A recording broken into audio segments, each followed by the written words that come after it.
All right, Zachary. Well, it wouldn't be a normal right? Doing a podcast if I didn't screw up the technology. All right, let's do it. Welcome back to Liberum Sports Talk here. Macaulay, Zach Rothenberger. Hey, you look a little.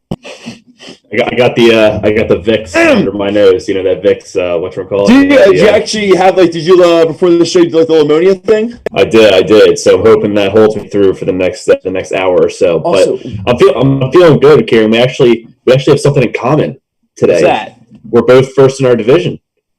Yeah. How about that? On a show. By the way, what's going on with the chat? I don't like how this bad gateway thing is showing up on our screen. I don't like that. Bad gateway. Yeah, I don't know. And it's funny because I even checked the settings on this.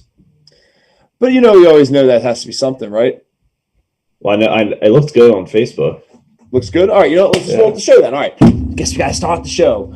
All right, we got a great show for everyone lined up. If it gets too heinous, I'll clean it up. Look at this, and we're dropping frames too.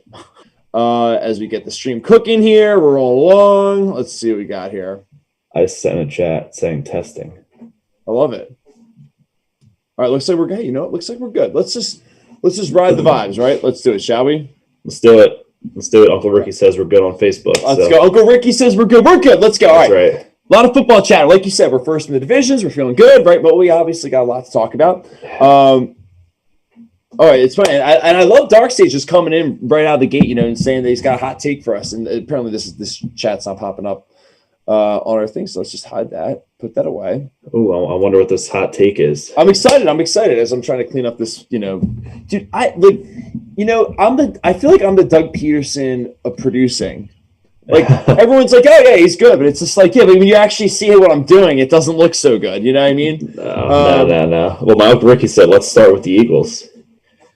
In the chat, he's ready. He's feisty. He's ready for the Eagles. I guess the Eagles. It's funny. That's actually the first thing I have. Real quick, let's talk about real quick before we jump into clickbait. You want to tackle your Knicks fan? You want to tackle what Dark Sage said about them as I try to mentally get my thoughts together here and get the show cooking in the right direction because I'm an idiot. Oh, jeez. What did he say? Because I'm. Oh, right, because you're monitoring the Facebook. Yep. Okay. Yeah. So, and I forgot because I obviously pulled the chat down because I'm a dumbass. No. But he's saying there's a lot of hate going around about the Knicks and James Dolan is our owner, but he truly believes. In his heart that Dolan does love that franchise, but he just has mismanaged it into the ground, which I couldn't agree more. Do you agree that he loves the franchise? Yeah, of course I do. I think he does. I mean, they have the MSG stock too, so I would hope that he loves it, or else he's going downhill financially even more than what he already probably is. But my take on the NBA is it's always going to come down to like 4 teams, so it doesn't really matter about the Knicks until they sign like Kevin Durant or LeBron or AD or whoever Harden. Right. So, and it's funny, that's actually a good point. Let's jump into a little clickbait then. Do you want to do yours? Yours was about Penn State. I mean, we'll go fast with it because I feel like it's not like it's old, but like a lot of football chatter to get to. So let's I'll let you jump into it first. Yeah, I mean, this is like the standard participation trophy, like generation type clickbait here. So, Bill Connolly's Mulligan meter, which disappointing college football team deserves a pass? Well, Karen, last I checked, the good teams, no matter what sport, whether it's college football, whether it's freaking crochet or croquet or whatever the hell, or polo, will still find a way to win, regardless of the situation, right? So, since when do we start giving out mulligans? This isn't Ingleside playing 9 holes or 5 for 5, where it's like sure, So this is just ridiculous. The fact that we're even talking about it's been a rough year, we'll give them a pass is insane to me because you see teams like Coastal Carolina, Appalachian State, or some of these MAC teams that are balling out, and it just makes them more attractive from a recruiting perspective. So if they're balling out, why can't Penn State? Why can't LSU? Those were the top 2 teams on that list. So. Well, what was the first name of the writer again? Bill Connolly. I was about to say, can we make the column called Bill's Breakfast Balls or something like that? We're talking about mulligans and stuff in the golf world. Yeah, right. No, I totally agree. Especially if someone said to me, "What's the one sport where you can't lose? You're really gonna screw yourself up if you lose a game?" I'd be like, "College football." Yeah. There are no breakfast balls in college football. Everyone knows, especially in a year where they took out non-conference play. Right. Exactly. But all right, nevertheless, all right, I'll tell you, mine I feel like jives more in the NFL circuits. And it's been a take I feel like that's been doubled down a good bit.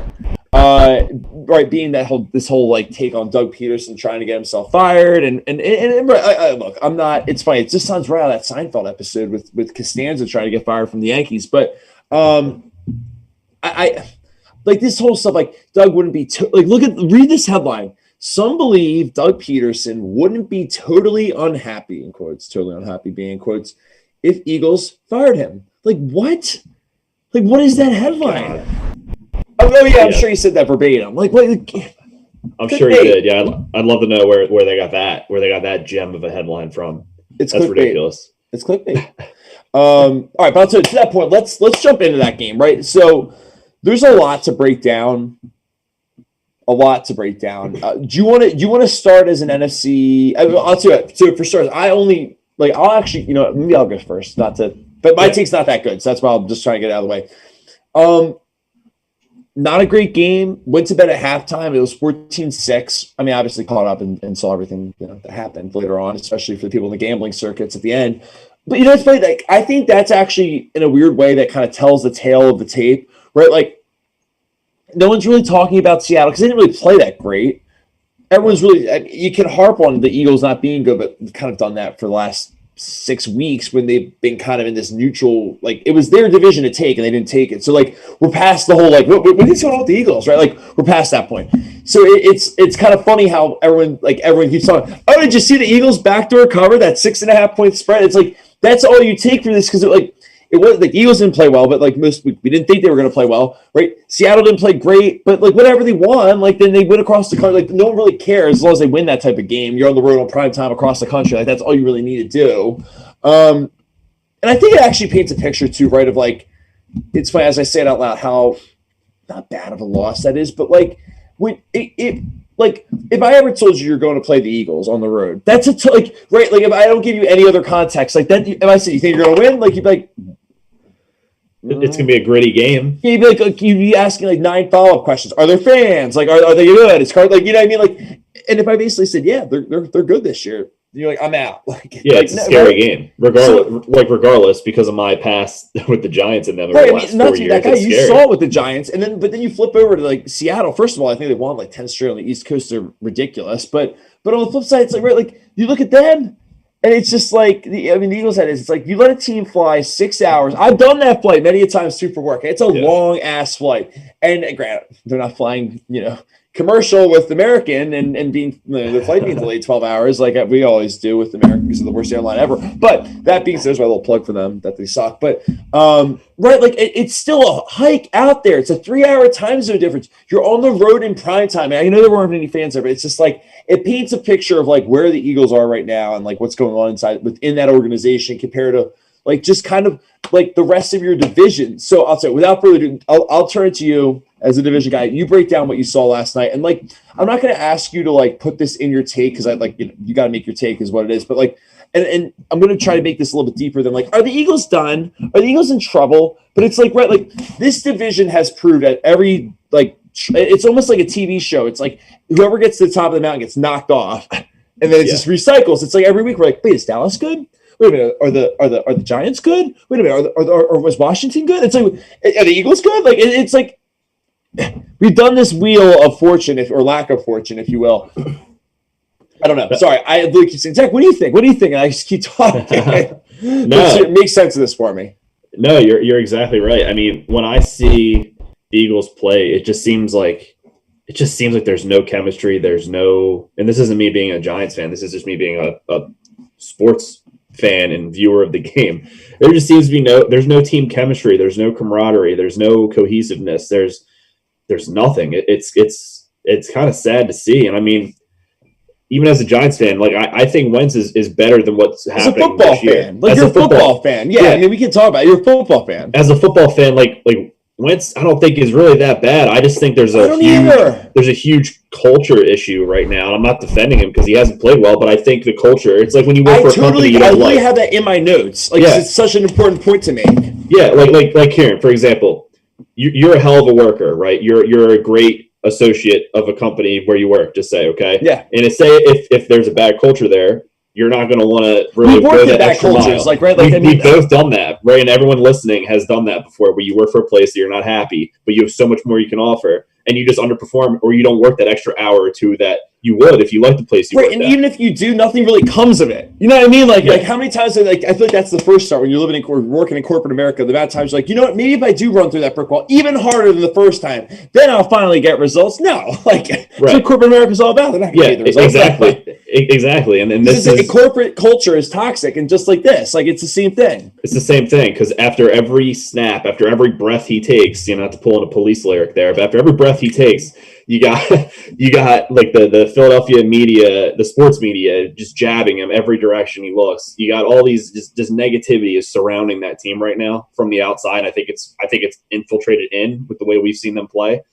and it's just something. There needs to be an overhaul, I feel like, at this point, and it's crazy to say that given that they're only half a game out of the division. But okay, so it's funny you say that. Let's talk about this overhaul.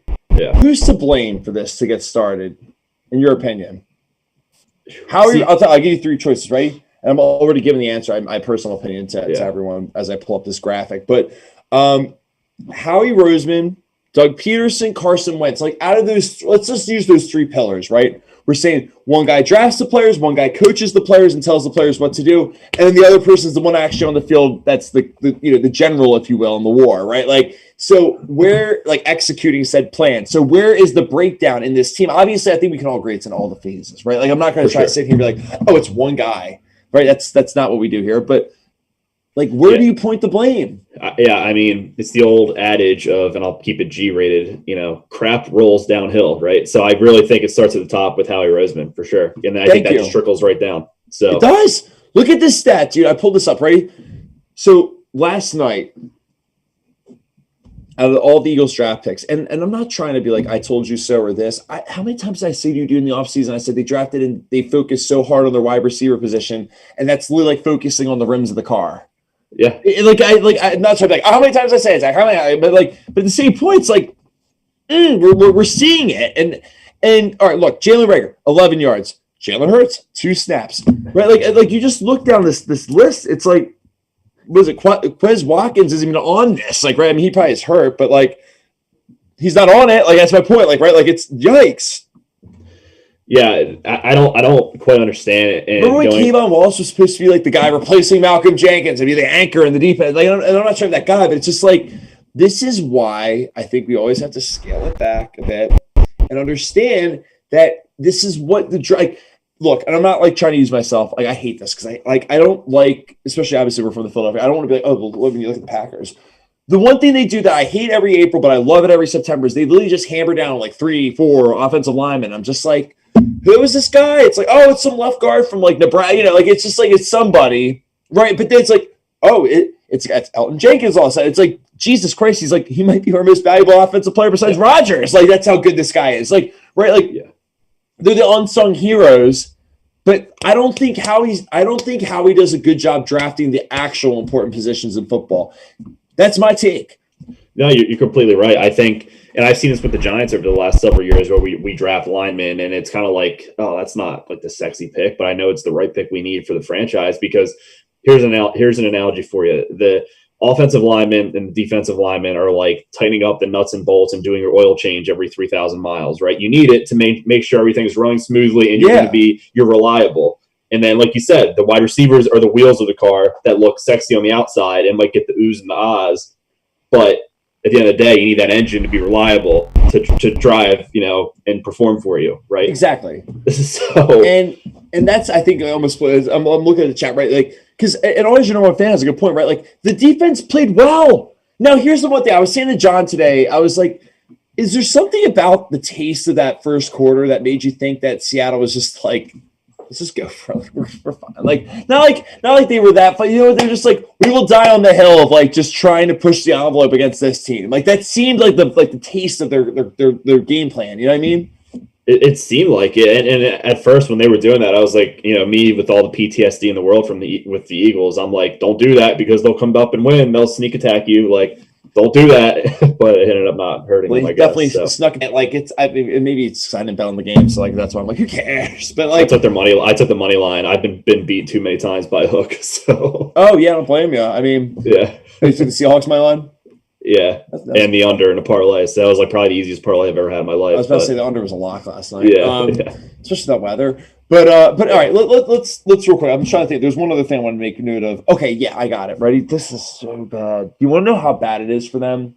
And this is why. And I'm looking at what Uncle Ricky said in the chat. Right, like he's saying Peterson and Wentz are to blame. And you can draw that parallel because, dude, here's the thing. Like, I feel horrible that I don't actually have these stats. This is what happens when I roll into the show 30 minutes late for us. I want to say it was 27-4. If I wholeheartedly think that might have been what it was. The Eagles' total yards after the first quarter. And what do you think was the other team? Just another team in the NFL that beat them. Granted, they only had 27 yards in the first quarter, but, like, don't overthink it. Just think of a team that probably really struggled to put up yards this week. The Giants? No. Oh, the Jets? No. No. A team that literally said, hey, we need to get a guy. Talk about the Jags? No, the Broncos. Dude, oh my God. Oh, that's right. That's right. They literally didn't have a quarterback. They were literally playing a practice squad, wide receiver. And not to to rip on that, like, because I actually want to get to that. I think it's a really cool story about Kendall Hinton. I always say Hilton because that's my preferred hotel choice when I have to travel for work. But Kendall Hinton, like that was incredible. Just him going in was a really cool story. Not granted, they lost the game, but they still put up more yards. And it's just like, good God. And the other team, and John had a good point. We were chit-chatting about it today. He was saying, and they played the Saints defense, and the Eagles played Seattle, whose defense sucks. That's not good. Yeah, no, that's it's awful. We got Lucci in the chat today. Oh, Luch, what's up, baby? Saying Foles was the backbone. We need him back. Oh no, no. That's the only quarterback that seems to win. No. We're not. Don't be clickbait because you owe it to the final audience. You know how I feel about Foles. Explain to Lucci why that's not the right thing. And I will, because I just saw the team that he went to, and I can explain it very clearly. If you don't want me to, or if you want to do it, go for it. Yeah, Foles just is a one-hit wonder, unfortunately. Great guy, but he only plays good every he's not Bruce Springsteen, 5 blue moons. He's not. Yeah, Bruce. He's not the ageless wonder. He's immobile. He's like Huey. Huey Lewis in the News. That's it. Yeah, Huey Lewis in the News. Yeah, right. Back to the future, right? Like, all right. Do you want to jump in the rest of these games? Let's do a little fire. So we don't have to indulge in this per se, no pun intended here. But takeaways from the Thanksgiving games. I mean, we all get it. Thanksgiving's fun. We all like watching football. It was a good time. I know it's Tuesday. Everyone's tired of eating the turkey at this point, right? So let's. What are the big takeaways here? Get back in the kitchen, Lucci. What did he say? Joe's kind of telling Lucci to get back in the kitchen. And actually, it's a great point by always your number one fan on the Twitch comment saying, "Isn't he hurt right now?" Foles, that is. Yeah, exactly. Yeah, because of his immobility. Yeah. So. Yeah, I totally agree.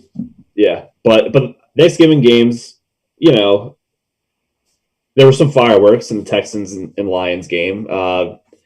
Deshaun Watson balled out, which I think we kind of expected, and obviously the Lions were the Lions, and we saw what happened the other day with Matt Patricia and the GM. Yeah, I was about to say. I feel like the only thing that got roasted harder than the turkeys on Thursday was the Lions front office and coaching staff. Boom, boom, that was a horrible joke, but yeah, right. I'll get better with these. I know. Do you think they pulled the plug on him too early? I know we've had this conversation that question before. For you. I was going to ask you that question, but I feel like it's fair for me to take it as an NFC North neighbor. Yeah. No, it's not It's not, because I actually think the Lions are a really good team, and I actually think it's like it's like a Ferrari without a steering wheel. It's like the car doesn't suck; it just got to get a steering wheel that can guide it correctly. So if Matt Stafford is part of the problem there, though, do you think this could prolong issues? Like, say they bring a new coach. I don't think he's part of the problem, but what I think, sorry, not to cut you off. I don't think he's part of the problem, but what I do think is interesting, not to get deep and over analytical here, because I'm probably an idiot, but I feel like you could argue that he's starting to hit. I mean, right? We're talking about Rodgers. They're starting to get older, and I think Stafford especially is on a way tighter curve than the Rodgers, the Brady's, the Brees, those guys. Stafford's been injured a lot. I think he's been also played for a franchise that sucked, since we've been born. Yeah. Right. So I think there's that dip. I think it's funny because you know what? I'm not trying to like be that guy. I'm not, but I also have to call out ESPN when I feel like they're just doing things. I love this. Wait, no. Joe G, absolutely not. No, you have to keep the Lions on Thanksgiving. You have to keep them on Thanksgiving because this is a hot button issue for me. Because I think most folks don't know the story, the origin, right, of like how Thanksgiving football came. Like those guys signed up, were like, I'll do it, right? And then it became a hit, and they're like, all right, well, it's their thing. And great, the Lions suck. It's actually funny. That's kind of the point I was going to make. I'm not trying to get myself like in the weeds with like the ESPN like BS, but I can't help but shake these takes, right? Like, how many times have you heard? And I know I'm not saying Matt Patricia's a good coach. I'm not saying the Lions are good. How many times have you heard stuff like, Jim Caldwell had a better record? I don't understand why they fired him. We kept saying because they've always. If I say, hey Zach, have the Lions always sucked since you've been alive? You're 28. Yeah, I'd say absolutely. Yes, the best thing they ever had. They are not good. Have they won a playoff game? No. Like they suck. They truly. There's a stat. I think they won one playoff game since 1958. Alexa, how many playoff games has the Lions won since 1960? Sorry, I'm not sure about that. Yeah, no, she doesn't even know. Like the technology's not around to put those stats. I'm just kidding, but no, my point is it's bad. Actually, let me just look at my phone real quick. It's that. I guess my thing with the whole Matt Patricia firing in the middle of this, well, not the middle of the season, but during the season. Do you have an extra with that? Is I don't really have an asterisk. I don't know. I think he should have had maybe one more year, but if Adam Gase is still the coach of the Jets right now, I don't understand how Matt Patricia is not the coach of the Lions. That's my take, I guess. So I guess the Jets are waiting until the end of the season for the inevitable. Wait, this is so bad. I'm sorry. I'm just reading this. Okay, so they're saying they beat the Cowboys in 91, but I also just looked and said, when was the last time the Lions won a playoff game? It says 1957. Oh, geez. It's on Wikipedia, and as Michael Scott always says, we all know that's the most reliable source. Yeah. All right, but all right. Either way, it's brutal. Like 91's also been a minute. Consider if I said you haven't won a championship since 91, everyone's like, yes, that's a little. Yeah, we're talking like 29 years ago. That's like we're talking back when Mike Tyson was in his heyday. That's how long ago we're talking. So how long would JG say watching the Lions like a national spotlight's one time too many? Oh, don't worry, they'll show up against the Packers in 2 weeks. I can see it. Yeah. But sorry, what you said? No, I say yeah, because they're going to have the interim head coach, and they're going to be rejuvenated like the Atlanta Falcons. They're going to come right in there. Yeah, and I guess that's my point about the Caldwell thing, and to that point, the Patricia thing too. Right? There's no defense. That franchise has sucked across the board. I'm not trying to be like that guy as a Packers fan, but at the same point, they've been atrocious. Lions fans can admit they've lost in every possible way. Actually, they've humbled me to my knees because I always think of what you like. We always say for not to be that guy, but the Giants, right? You're going through a horrible period the last 3 years. You could be that. That's horrible. That's horrifying. You never want to be that. And to that point, it's like so anyone at any time that they whatever people think may have worked, it didn't work.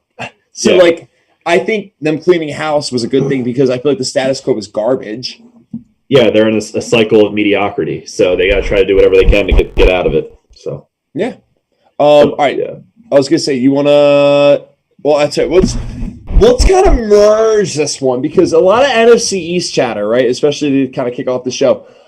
First being obviously the Eagles with that was not good that game last night, but it really because I'm like as a football fan, right? Like it just. I wanted this to be like the sexiest race, at least like from an outsider's perspective, right? Like I want all you guys jockeying, right? Like you got the tiebreaker on Washington, but the Eagles maybe have the tiebreaker on you. Like it's coming down the wire. I'm trying to do I don't know what I'm doing. I'm trying to do the horse thing. Yeah. But I looked like I was trying to be like a Old Town Road music video rendition for a bunch of college kids. But all right, nevertheless, Washington, who you've heard me champion many a times on the show. I'm standing upright, Zach. I'm standing upright. I don't think they're a bad team. And I think that they showed that. I mean, I think Dallas sucks, but they're so Dallas just beat the Vikings though when they were hot. They put that fire out. So they're not the worst team ever. Yeah, no, the biggest thing that Washington has going for them right now is their defensive front. Obviously, I mean that's turning out to be one of the best defensive lines, probably right next to the Steelers. To be quite honest with you, in the league this year, and Alex Smith, when you look at the NFC East, sure, you could say Carson Wentz is a veteran, I guess, but when you look at the NFC East, and you can say the same for Andy Dalton, but that's Andy Dalton. Like Alex Smith he's a model of consistency, right? He's the typical, like we said, game manager, and that's not a bad term. He's your game manager. He's a good leader. The team is rallying behind that story. Antonio Gibson ran for 3 touchdowns and 115 yards on Thanksgiving Day. Like the team, you're welcome. Yeah, thank you for that. the team is rallying around him, and Ron Rivera too. So yeah, I as a Giants fan, that's the team I'm afraid of. And how good does it feel to have that tiebreaker? Yeah, I'm extremely thankful that we have that tiebreaker. When you look at Washington's schedule, they play the Steelers, okay, which who knows what they're going to be like on a short week, because they play tomorrow and then they play again on Monday at 5 against Washington. Such a weird next week. It's so weird. I love it though, kind of. Yeah, like I think the Steelers will win that game, but like you don't know because of that short turnaround, right? So like you got Steelers, the 49ers, who as of like 2 weeks ago I would have said they would win that game, but I don't know after Sunday. Then they have the Seahawks, okay, then the Panthers and the Eagles. So I'd say best case scenario you go 3-2 in that stretch, and that puts you at 7-9, which I can see the Giants being 7-9 too. I don't know. It's going to be so. I almost think, especially in the spirit of like, not that I want to ditch show versus street tonight, but I feel like almost in the spirit of like everything, because right, like I wrote down like you could talk to me about like the Bears or whatever. I was like, should Matt Nagy be fired? We'll talk about that anyway in our segment. Let's just kind of like we'll throw our show versus street like into these segments, and I'll tell you what I have for you. And I want to roll this into the Giants, right? Because obviously you're winning the division, but Washington looks like that will probably be the race, because the Eagles' schedule is brutal, and they have not to be that guy, they've not shown any reason. I think at most, like the fan base would agree, right? Like that they've not shown the. Yeah, I mean the Eagles have I think the 5th hardest schedule the rest of the year. So. Yeah, it's brutal. So, here's what I saw though, and it's funny. I like basically no notes. That's what happens when you're running late to a show. But nevertheless, the Giants and the Redskins have 8 wins combined, right? 8. If you put that in like a wheel, that's 4 teams that they together have beat. I know where you're getting at. Together, right? Like I'm not like obviously it's like you can figure it out. Washington's been beat twice, so obviously the Giants have beat Washington twice. The Eagles have been beaten twice, so that means they both beaten once. Dallas has been beaten twice by the Redskins, Washington, and you both beat the Bengals. Yeah, the Bengals, Washington, the Eagles, and Dallas. I'm not even joking. Let me get my pen out real quick and do the math on the record there. So Dallas is 3-7. The Eagles are 3-7-1. 3-6. No, 7. They just lost last night. Oh yeah, 3-7-1. Yep, you're right. Yeah, is Dallas 3-8? Yeah, 3-8. Yep. Okay, so Dallas is 3. You're right. Dallas is 3-8. Washington's 4-7, and what are the Bengals? 2-8-1. Correct. 2-8-1. Okay, ready? So what does that accumulate to? That is a 10, 20-2 record altogether. Bless you. That's what happens when you get sick, man. You can hear me? No, I just saw you. I saw you just dab it up, man. Thanks. But hey, it's like. By the way, it's funny. It doesn't feel weird to be sick now. I mean, like saying to people, I'm like, you get sick in November, and I'm like trying to downplay Corona, you know that. But I just mean like it's the worst though now. I feel like it's just like try to tell everyone, you know what I mean? Like your nose runs, you're like, who have to text? Like, yeah, exactly. It's a weird prison we're living in. But all right, let's get back to this. So what was it? 10? What? This is an incredible stat. The Lions have won 300. Sorry, I feel bad. I just saw this. The Lions have won 383 games in the last 60 years. That's not good. So how many is that on average? So let's actually break that down. Ready? That's like 6 games there. Hold on. No, first of all, you can do that math. That's incredible. That's I'm trying to remember the numbers. I'm gonna say that's like 6.2. 6.2 is my guess. 3.6 or was it 383? 6.3. Oh my God, that's the stat of the show. Always your number one Dan. Thank you. That's over the last 60 years. By the way, Barry Sanders. Oh my God. That's so bad. Yeah. That's So sad. bad. That's very sad. That's so bad. I love the math 6.38. It's so bad. All right, but getting back to this whole like NFC East thing, I'm gonna be a guy here for a second, and I'm not trying to be like a tough guy because I like right, like watch, you'll knock us out of the playoffs like you did all the other times. I'm not trying to be like, yo, man, like if you actually want to be in this dance, like it's gotta be real. But I will say that, but you gotta have more on your resume than that. And now, Grant, I don't know what to think. You played also some two. You played the AFC North and the NFC West. Those are probably the two toughest divisions. It looks like, but like I don't know. Like what? All right, let's just slow it down. You're happy, and you should be happy. You know, seriously, I'm not even trying to be funny. You should be happy right now, right? Like this is. I'm not trying to be like that guy. Like, you haven't experienced these emotions, and you're in it, and you are winning football games. And the thing that I will say about both you and Washington, which is the two reasons I guess Dallas would have fit this category too, but the two things I like about you guys, you have a first, but right. I mean, do you want my quick take before? Yeah.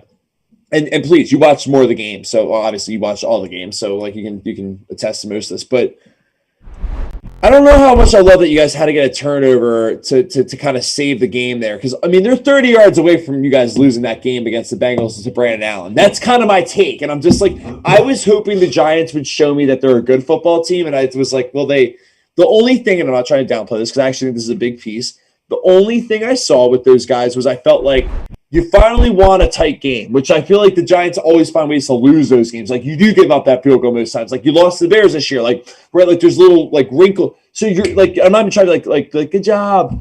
It's seriously, you're shaking that mantra of like not like losing close games. And like I think that's important. I don't care who the quarterback is. It's the NFL. I think that's actually a really important thing to take away from it.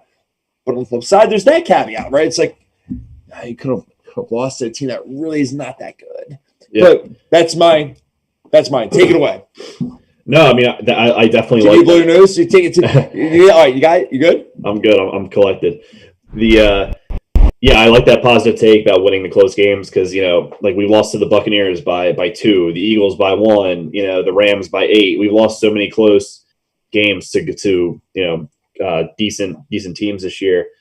The one thing I will say. I'm going to attribute this, as we've seen most of the season, as teams coming off their bye weeks have come off slow. This isn't an excuse because that's just poor. That's just bad. But you give off that kick return for a touchdown right after we score a touchdown, like stupid stuff like that, which happens. I mean, you saw it happen to the Packers a couple. It did. But like, how many times a year does a kickoff get returned for a touchdown the entire NFL season? Maybe like 5 times tops. So like, you can't let stupid things like that happen because like that should never happen in my opinion. They let that happen, then old Mr. Reliable, according to Jonathan Vilma, Evan Ingram fumbles the ball. He was just careless with the ball, right? Fumbles it, turnover. When we were like about to score, we were close to the red zone on that drive. Little things like that are the reason why that made it close. But you can also argue and say, all right, well, Zach, then that would mean your team's not good if they make those stupid mistakes. So it's but I think I'll say this, not to cut you off. I think you're a big golf guy. You're a bigger one than I am. But I think you can use a golf analogy here in the sense that you like this. A lot of this, and we like right. It seems like the NFC East does not know how to play with the lead. Friday's leader, Thursday's leader, Saturday's leader. They change. You won. Like everyone's like, yo. By the way, if you win this, you're in the driver's seat. Yeah. I mean, I'm not gonna. There's so many negative Giants fans all over Twitter that are still saying like, oh wow, we won, but we're not doing ourselves any good because we're just kicking ourselves. We went from 6th in the NFL draft order to 19 now because of this win, putting us as the division winner right at this point in time. I'm like, dude, this is why you play the game. You play the game to win. You don't play to continuously have a top 6 draft. That's a poor attitude. That is a losing culture. You know what I mean? You don't do that. So I'm not going to sit here and say that I'm concerned. The only thing I'm concerned about is Daniel Jones's hamstring coming into this coming week if he can play. Besides that, I'm ecstatic. It was a win. It's like a you big said, spot. You find ways to win these games. You want Seattle. If you're a Giants fan, you wanted Seattle to win that game last night. 100%. Actually, I just thought about that. Not to be like that guy. If you ever have to go out to Seattle, what better break to get than making them fly across the coast on a short week? I mean, I've been there. I've done that. They're not going to get used to that time zone again for another 3 days. Right. Well, yeah. Well, that and Seattle showed last What's the night. spread on that, by the way? Oh, the Giants are -10 or +10. I mean, Giants are +10. Yeah, Give me that. yeah, right. So if the Seahawks showed us last night that they're beatable because they could, like, the Eagles could have beat them last night, theoretically. They showed that they're beatable, and I don't know. I mean, I'm not going to sit here and say the Giants are going to beat the Seahawks, but of course, as a fan, I'm optimistic. And I mean, the way our defense is playing right now and is rallying around everybody and Joe Judge, like I've seen week by week, our offensive line has gotten significantly better from week one. Our defense has gotten significantly better since week one. Like I feel like we just keep getting better as the weeks go on. And then our one question mark is like the dumb turnovers on offense, like the Evan Ingram drops or the fumbles or the Daniel Jones decision making. But his last 3 weeks, he's played his best football of his NFL career. So it's really going to come down to if he's healthy to play. Okay, but I'm gonna jump in there for a second. The only thing I say, like, because you're right. I'm not like trying to kill the vibes, but it's like you just saying that's like put a chill in my spine. You're saying like we're good. Like it's just like the things like the turnovers and stuff, which obviously are big things. But it's almost like it would be like if someone was in a relationship and they're like, well, no, everything's perfect except like they're just not okay with me cheating on them. I just don't understand why. It's just like, well, that's a huge like you can't turn the ball over. You can't do that. Like that's kind of the thought, right? I mean, is there like I don't know. Like it just seems like I think. Well, I'll equate a turnover to your significant other liking like a half naked photo on Instagram. That's what I'll equate. I like that. That's to. a good analogy. Yeah, I won't equate it to cheating, but that's good. You're right. Close. That's it's close. It's basically cheating, but it's not. I think, and we're gonna find out a lot about the Giants. I think this week. It's not even like a big game. It's like one of those types of games where Seattle's supposed to just kind of like, just kind of arm wrestle you at 4 or 5 and just like kick you to the curb. Like, yeah, that's a big game. Yeah, well, and if you look at the NFC East schedule, I mean, I don't remember all the games off the top of my head, but every NFC East team is playing like a very good competition. I mean, the Steelers are playing the Washington football team, Ravens against the Cowboys, Packers against the Eagles, Seahawks, Giants. So theoretically, all 4 of those teams could lose those games, But yeah, we're going to learn a lot about the Giants these next 5 weeks because you got Seahawks, Cardinals, Browns, and Ravens 4 in a row right there. Yeah. That's it. Stuff. Do you want to do a little lightning round? Start hitting up the other games from the week. Let's all right. So do you want to talk? So, God, I feel bad saying this, but we were just talking about like how the Broncos put up more first quarter yardage, I guess, than the Eagles. But right, there's all right. So all the Broncos quarterbacks are out. We're not going to sit here and waste our time saying like, oh, do they have a better backup plan than having a practice squad wide receiver play? No. All right. Yes, they should have had a better practice plan or a better plan, I should say. And like knocking into my shades here. And yes, they should. And yes, it happens. And maybe the team should learn from this. That's it. Okay, that's the takeaway. Right. But I think it's also really cool, right, to hear about Kendall Hitton's just his timeline. Right, he was working in sales a month ago. I mean, look at this. He hasn't been tackled in 2 years, and he's on the practice squad. Not that I'm trying to downplay he's on the practice squad, right? But it's just like you're not expecting to be the starting quarterback. And I thought Kyle Brandt had a really good analogy on Good Morning Football yesterday about it, saying like we're having these anxiety dreams where like you're the doctor all of a sudden like performing the heart surgery and you like wake up like in a sweat. Like that's that dream. He nailed it because it's like. Right, it's like you just went from being a corporate job to being maybe on a practice, like you're on a practice squad, but like that's like like it's that exactly the same as being the starting quarterback in an NFL game with 1 day's notice. And I thought he did an awesome job handling it. I mean, talk about trial by fire. I mean, geez, and at that point in time, you have nothing to lose. You might as well go out and try to gunsling it a little bit. So give him a ton of credit for doing that. I mean, that's like saying, oh, hey, Kieran, we need you to pitch the 9th inning for the Marlins right now. That'd be fun. They wouldn't be able to hit my 30-mile-per-hour fastball. Do some high arc softball on them. I just hit my hand there. God, I'm like, we're racking up softball injuries by doing this. My hand dry, by the way. I hate December. Oh, it's rough. It's rough. You gotta. Yeah, it is. Like my hand's like sandpaper. All right. Let's get back to football. All right. I'm trying to think what game we should jump. You want to do a little build? Like the weirdest thing is I don't feel like any of these games were like they were all like games that didn't look like they were going to be good, but like then there was like a pump fake of like greatness, but it's just like it wasn't really good. It was almost like good to bet on it, but like outside that, it really wasn't great. All right, Bills Chargers, right? we'll make it quick. Like, oh, whoops, I'm just clicking all over the place here. Let's go Bill Chargers again. Wow. Any takeaways this game? Not really. Just that it was a sloppy game. Austin Eckler returned, so that's good. Good for him. But I don't know how often they're going to really play him, given the state of the AFC West and the state of the Chargers this season. So they sit 3-8. Just another typical Chargers loss, unfortunately. So nothing really to write home about for this one. Exactly. Look, we're going to find out. Basically, I hate to be this guy. We're going to find out about the Bills in the playoffs. Like, I think everyone, grant, albeit if they went 15-1, I would be like, yo, I think this Bills team, the Bills are like Gonzaga. It's just like, all right, well, if you want to do not me that degree, but it's just almost like, hey, right, that's like the mindset. I feel like it really is. But unfortunately, they're a smaller market team, so they don't get all the love that they probably deserve. But yeah, you're exactly right. It's a Gonzaga analogy. That's spot on. I'm trying my best. All right, let's jump to the next one. I was even giving everyone a little tease, right, with the Dolphins and Jets, right. Look at this. I just hate. I'm gonna work. All right, but to that point, Gesicki had a touchdown. Jersey native. Dolphins are just quietly winning football games. Was that 6 in a row? Well, didn't they 7 in a row?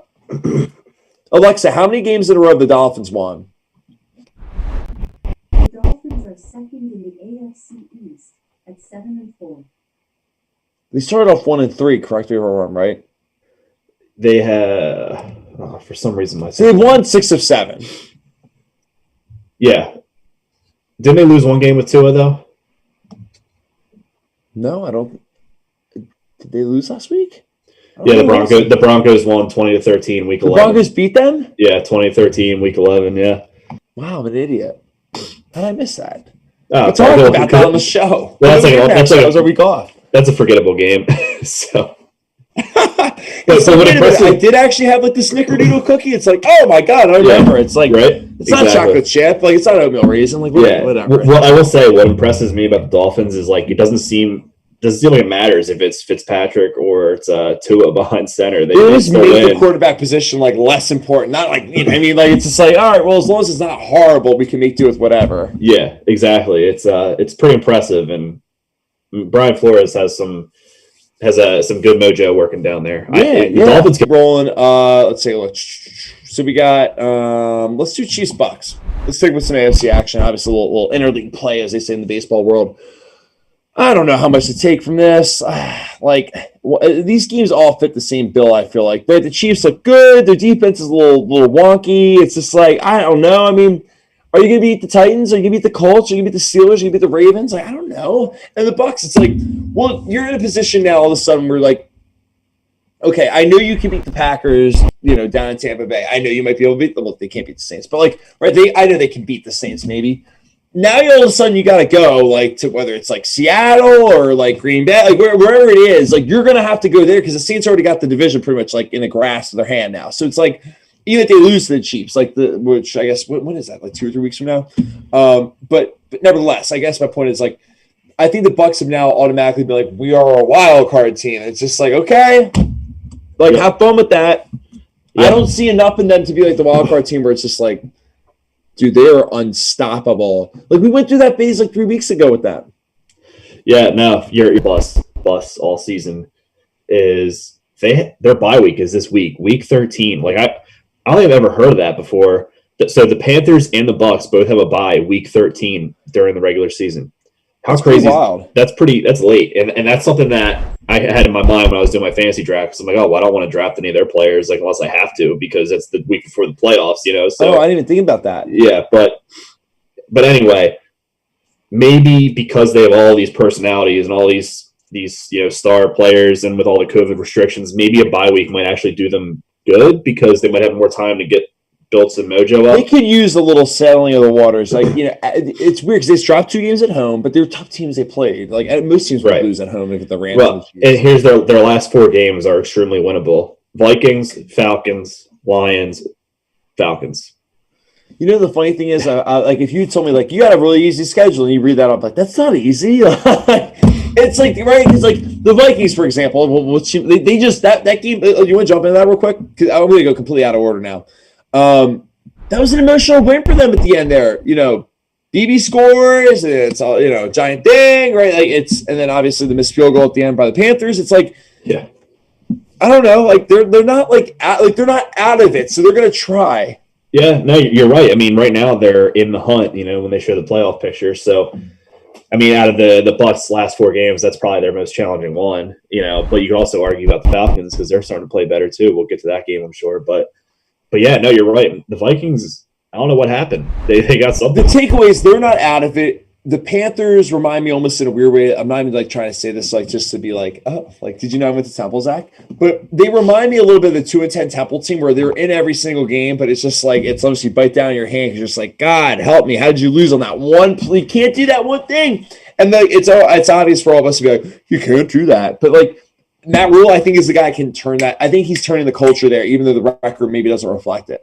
Yeah, I agree. I think the Panthers are, given that Christian McCaffrey's been out for almost the whole season, I think they're doing pretty well. I mean, they're 4-8, as well as you can at 4-8, I guess. But I think they're doing pretty well for his first year, given all the restrictions and all that, and the hurdles they've faced.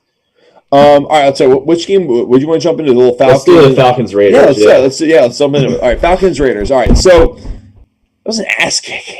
I didn't see this happening. By the way, Uncle Ricky, we're gonna get to that Ravens Steelers preview in just a second. So don't worry, we got you covered, baby. There we go. But to that point, the Falcons, they're like the Vikings in the AFC or the NFC South a little bit, where it's just like, well, your record is not where you want it to be, but somehow I don't want to ever play you or see you ever. Yeah, it seems like it's one of those deals where they Dan Quinn goes and all of a sudden chemistry change in Atlanta. I don't know what it is. I mean, they have the talent. We never really doubted that. It's just could they put it all together? So it seems like they got something cooking there. But this is typical Atlanta. They did this last year too. Remember exactly. They started 1-7 and they ended up being 7-9 as a team. And you're just like, yeah, exactly. So it's kind of like it's just like a. I don't know. You're like, what? It's just confusing. They're the most vexing team in football. All right, let's jump in it. So we got I'm trying to think it's like we look at the Falcons. It's like, I mean, it's that point. All right, let's actually stop. Let me slow down, Karen. Can we talk about the Raiders? Yeah. Is that more than just them going on the East Coast and getting smacked around after losing a weird, tough game on Sunday Night Football, the Chiefs, which was kind of their everything, and then it's almost like a hangover game. That's what I was just about to say. I think it was a hangover game, which is kind of uncharacteristic for a John Gruden coach team, but sure they got an earful the whole way back to Vegas from Atlanta. And I love what Joe G just put in the chat too, because it's almost like, I swear, did I email the notes to everyone? Like, am I shelling the show tonight? Because that's what we got next, and it's so true. He is right on the money with this. You should have hammered the Titans in this game, right? Like, especially between the Colts winning emotional games. Derrick Henry galloped like a horse. Make sense of this AFC South race for me, Zach. It's so tough. It's like yeah, right. It's just a lot of jockeying back and forth between Tennessee and Indy. That's for sure. No pun intended with the Colts. Yeah, those teams are similar. I think the Colts have a better defense, except it obviously didn't show. But I think, in a way, and not to be cliche, but I almost think that this was the Colts hangover game. After playing the Packers and that emotional back and forth slugfest, and you're all over the place, and then you have to you go and you play the Titans, who are just bruisers, like with Derrick Henry, like you said. I think that's what it was, really. The Titans are starting to hit their stride, though, at the right time of year, I'll say. No pun intended. I keep saying it doesn't matter how you play or how you win until after Thanksgiving. And they're proving me wrong, because in the beginning of the year, I was like, I think you fade the Titans this year. I think they're going to go back down to 8-8. Well, they already have 8 wins. So he is going to run all over the Packers in Week 16. It's going to make me sick. It's just amazing to me how I'm getting pale now. Look how white my face is. I'm like, I don't know. It's amazing to me how durable that guy is. I know. He's so good. How many rushing yards does he have? 1,500 or 1,200 right now, I think? A lot. He's got a lot. Yeah. I know he's Alexa, how many rushing yards does Derrick Henry have right now? Last Sunday, November 29th, Derrick Henry rushed for 178 yards in the Titans' win over the Colts. In 11 games this season, Henry has rushed for 1,257 yards. 1,257 yards. Good job. You earned that. All right. She basically was like, you think I'm going to screw you over again and miss a stat? No, she gave us 2 stats. That's pretty good stuff for Alexa. Nice. Love it. All right. Yeah. But I think, the takeaway is, right, like, I think they're both pretty worthy adversaries in the playoffs, but both of them are going to be getting a spear to fight. Like, they're not getting the machine gun with it, like Patrick Mahomes. Like, right? Like, so it's just kind of like, I think the Titans need to tighten up on tighten up. No, hey, they need to tighten up on defense, and then they'll be a true contender. In my opinion. I totally agree. Yeah. All right, but I'll say let's go. So I'm trying to think what other ones we have here. All right, so let's do. Oh God, everyone in the audience, if you feel like taking a nap, this is the time. If you have insomnia, come into our show because we're talking about the Browns and the Jaguars. Here we go. All right. Takeaways. Can I just do this in the fastest, like 20 seconds? Yeah, let's do it. The Browns, it. I have no idea if they're good or not. Check out Zach's article because he breaks down the Browns team in a really good sense. I'm going to drop that link in a second. The Jaguars suck. They just fired their GM. And quite frankly, it's a swampy-ass place, and you got to go play. So no team goes down in Florida and plays well. But if the team sucks that much, then the team from up north goes down there and beats them. That's what happened. They won 27-25. Boom. That's it. There you go. Here, let me drop that article for everyone real quick. Do you want to add your input while I pretend like I'm trying to stall here? So. Yeah, no, I think it was a case of the we're going to play down to them type of situation, and that's what the Browns did. They played down to the Jags, and the Jags came back at the end, obviously, and scored some points in the second half to scare the Browns a little bit. And this is not my way of like trying to tease you and be like, oh, Zach, like, tell us about your article. But like, why do you think the Browns might actually be not a bad team? So they're limiting their turnovers. They're very good with protecting the football, rushing the ball. I forget where they're at. They're the best running team in the league. They have 1,700 total rushing yards as a team. Both Kareem Hunt and Nick Chubb have over 700 rushing yards themselves this year, and Nick Chubb missed 4 games. So what's that tell you? And what's a key? What's like a standard recipe with every Super Bowl winning team over the last like million years is they all have good running attacks, right? Mm-hmm. So typically, I'd say so. Yeah, you take that in consideration. And on the defensive side of the ball, I think they're 6th in total takeaways this year. Combining fumbles, interceptions, obviously, and then with sacks, you got Myles Garrett, 9.5 sacks. Olivier Vernon is actually playing like how he's supposed to play, and he has 5 sacks. Their team is just, they're doing the little things because all around the board, if you look at their defensive ranks per game and points per game, but when you look at turnovers, sacks, rushing, they're like elite. So they're doing those little things right. I'm also I appreciate that Joji. I felt like Jim Cramer there for a second, just dropping that Browns take in there.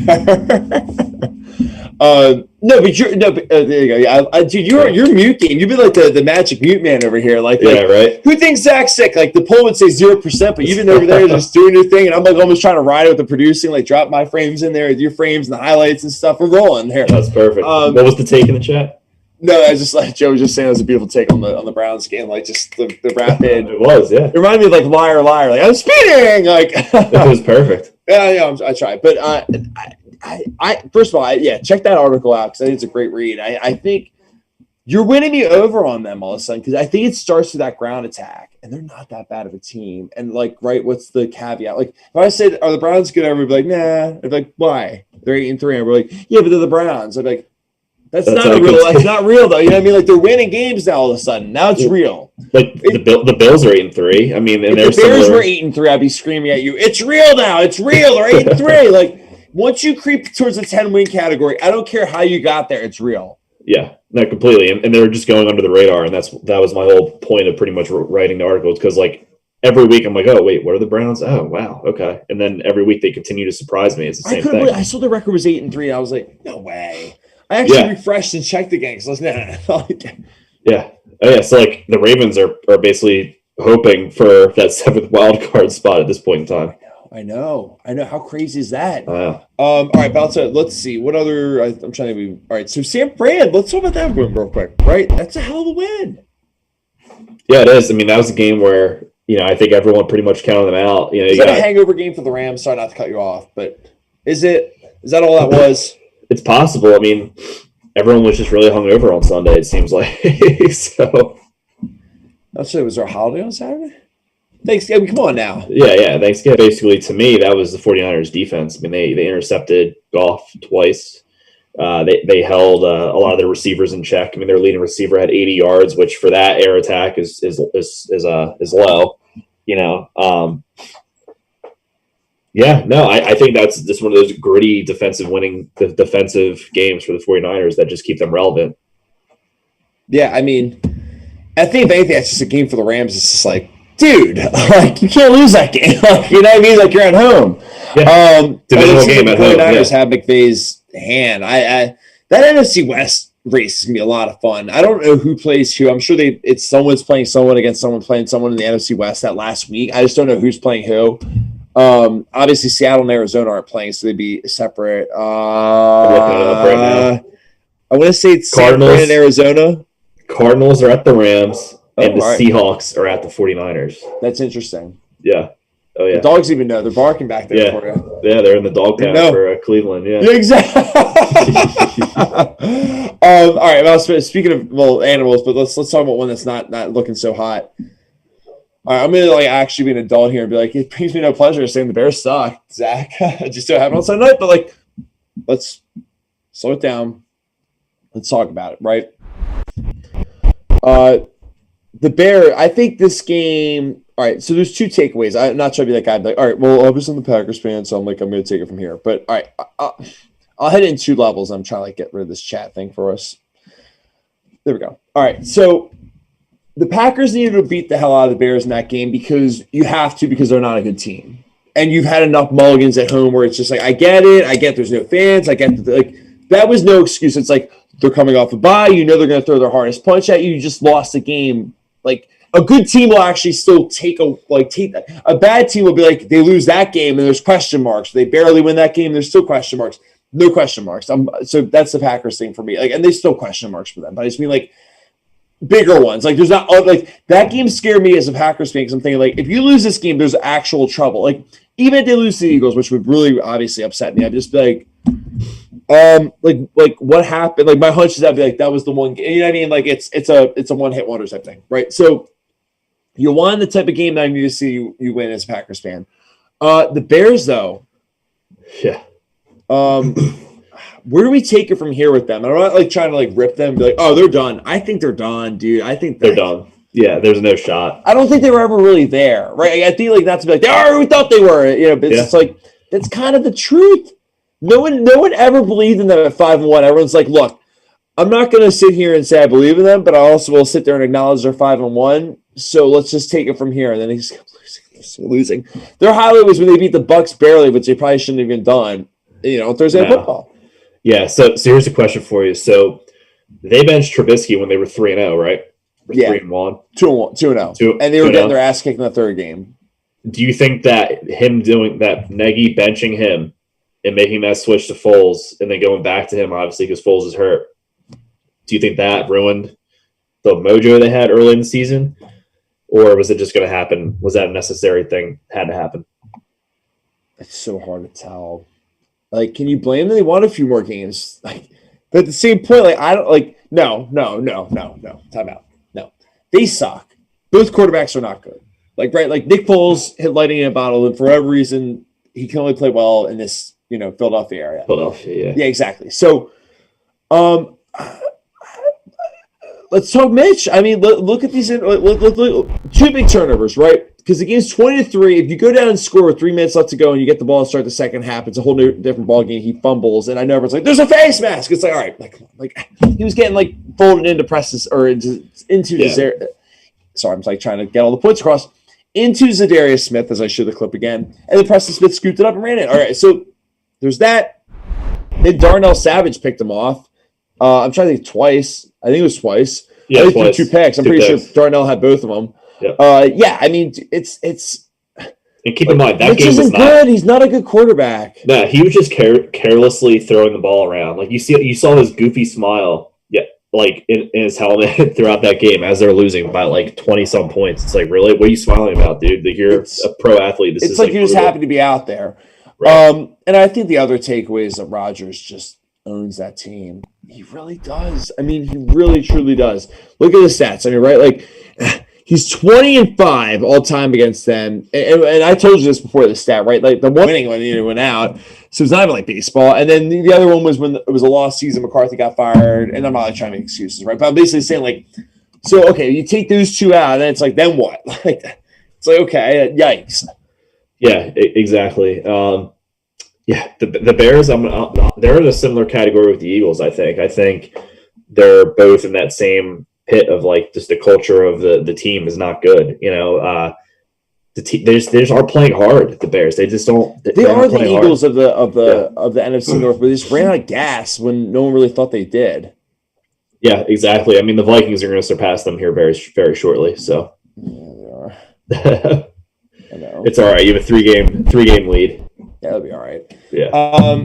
But yeah, this is a fun show. I mean, like it's fun. And I guess let's jump in real quick because right. I mean, we kind of did the show versus street, like with those. That my real big takeaway was the record of the Giants and Redskins or the opponents. You're missing a game. I am missing a game. I know which game I'm missing too. You know why I'm missing it? Because I forgot to load the clips, and I'm so mad. I hate myself for doing it. It's the Cardinals and Patriots. Yeah, well, it's all right because that game killed me for my fantasy. I need to talk to you about that game. I hate to be this guy. I need to talk to you about that. You're right. How did I miss that? Because this is what happens when I suck at taking notes. I'm not sure that guy like Zach. So here we are. I think it's safe to say I have absolutely no idea what I'm going to get with the Cardinals. They could beat any team. They could lose any team. Like, there we are. Like, that's the take, right? Yeah, and I think the outlier. What do you think the outlier is of why this is happening to them? Like, who do you think this falls on? The coach. I think it's Kingsbury because like some of his decision making is like, what? I think that's what's holding him back. And I know I've been the guy championing the Cardinals all season. So and you know what my champion for why I don't believe in them is Cliff Kingsbury. So. And yeah, we find the middle ground, right? So we're good. So I look like an idiot, but you obviously aren't confident because their coach is like a little bit. Yeah. So we're right there. Pretty win for the Patriots, right? That's a big win for them. Hey, the Patriots. I don't rip the Cardinals as much on this loss because like you went up there, you probably could have won the game. You didn't. You're on the road, East Coast, 1:00. New England's fighting for their lives, like right. Like Bill Belichick, pretty good against mobile quarterbacks. Like I don't know. Yeah, no, that's a good point. I mean, but if you're the Cardinals, like that's a must-win game. If you're good, you win. You know what I mean? Like if you're good, because it's funny. I even looked at. I think the Patriots are getting 2.5 on the road against the Chargers, which Chargers suck. So it's just kind of like they're not. I don't think anyone really believes they're that good. So here's an interesting little tidbit for you. The Cardinals, I think I heard this morning on Good Morning Football, are a Hail Mary away from losing 4 straight games. I didn't even think about that. So they're 6-5, and they've lost 3 of their last 4, and that one they won was because of the Hail Mary. And everyone's infatuated with that Seahawks win. Yep. Before that. Yeah, right before that overtime victory. Yep. Are you losing confidence in them? A little bit. I still think they make the playoffs because the NFC is just not as strong as the AFC. If the Cardinals play the Giants in the first round of the playoffs, a little 4 versus 5, what are you thinking?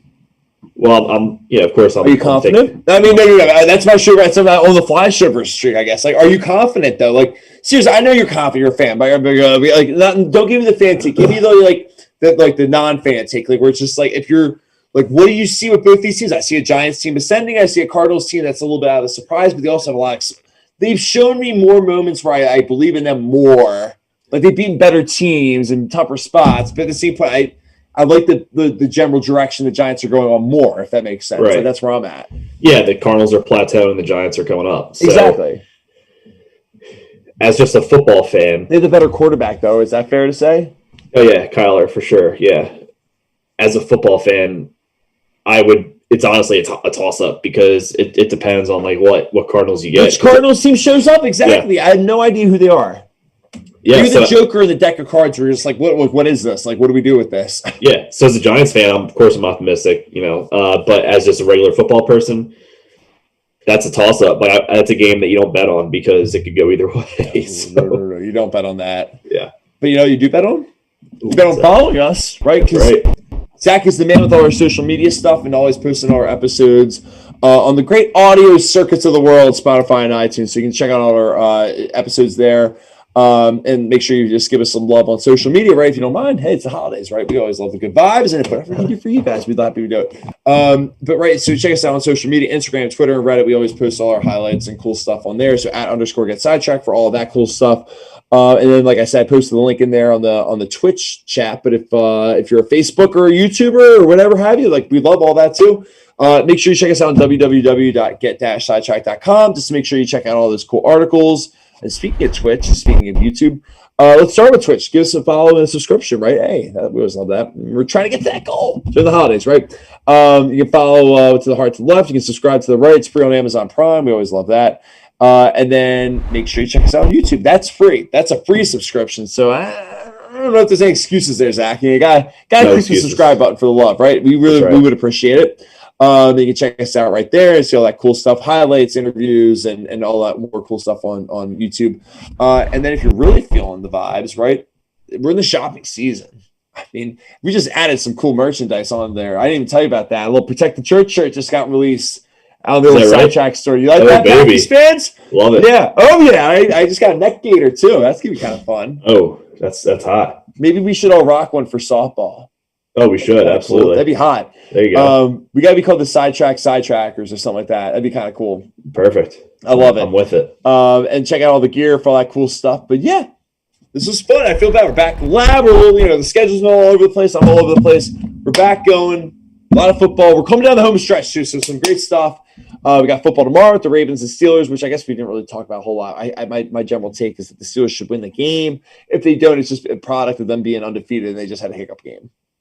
Yeah, completely agree. I think they're going to come in extremely pissed off with all the rescheduling, and the Ravens are going to pay for it. So I think so too. Yeah. Awesome. All right. Well, so we'll be off tomorrow. Enjoy the football games. We'll be back on the air on Thursday night at a normal time, 7 o'clock Eastern time. And I promise I won't suck with the production this time. Be late by 30 minutes.